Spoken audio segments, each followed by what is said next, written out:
আমি তো একজন কড়া হানাফি ছিলাম।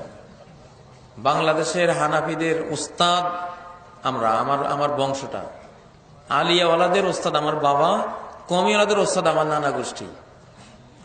বাইতুল মোকাররম জাতীয় মসজিদের প্রথম খতিবটা আমার মামা, মুফতি আব্দুল মহিদ সাহেব, লালবাগ মাদ্রাসার মুফতি।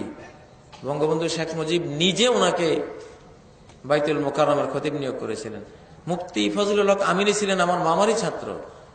এরপরে যারা আছে ছোটখাটো লক্ষ লক্ষ কওমি ওলামা আমার মামা গোষ্ঠীর ছাত্র, পড়া হানাফি সব।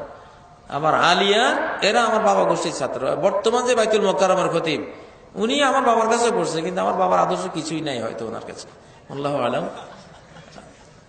এই এই এই আর আমি নাম নিচ্ছি না, বাঘা বাঘা আলেম, তামির মিল্লাতের প্রিন্সিপাল, আল কোরআন একাডেমি লন্ডনের যে পরিচালক হাফেজ মনিরুজ্জামান, আরো আরো বাঘা বাঘা আলেম, এরা আমার বাবা গোষ্ঠীর ছাত্র। তো ওনারা তো হানাফি। তা আমি যে এই হানাফি ব্লক থেকে এসে আপনাদের এখানে বসে গেছি, এ দ্বারা কি বুঝলেন যে এখন আর কোনো পার্থক্য নাই।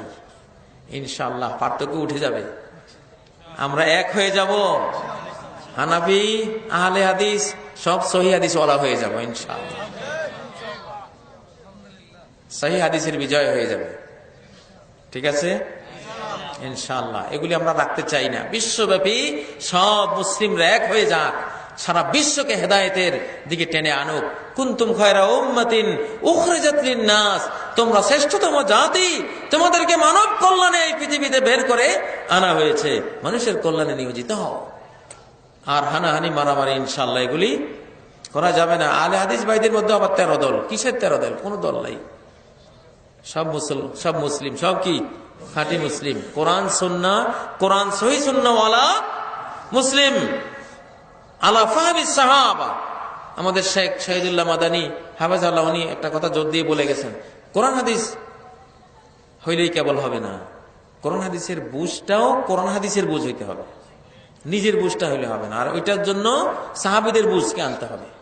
কোরআন সুন্নাহ আলা ফাহমি সাহাবা, কোরআন সুন্নাহকে সাহাবীদের বুঝ অনুসারে ফলো করলেই দেখবেন হানাফিও নাই, আহলে হাদিস। এই আহলে হাদিস নামটা আছে, কিন্তু এটা দিয়ে কোনো দল আমরা আর করবো না। এই নামে কোনো দল করবো না। এই নামে কিছু পণ্ডিত থাকবে, আহলুল হাদিস মানে হাদিসের পণ্ডিত, ঠিক কিনা?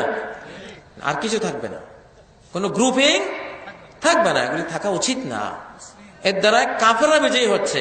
আমাদেরকে ডিভাইড করে করে তারা ডিভাইড এন্ড রুল, মুসলমানদেরকে খালি দলে দলে বিভক্ত করো আর শাসন করো, এটা ইবলিসের নিয়ম।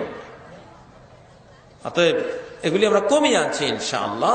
কোরআন এবং সহিহ হাদিসের ভিত্তিতে সারা বিশ্ব মুসলিম এক হয়ে যাবে ইনশাআল্লাহ, সেদিন বেশি দূরে নয়।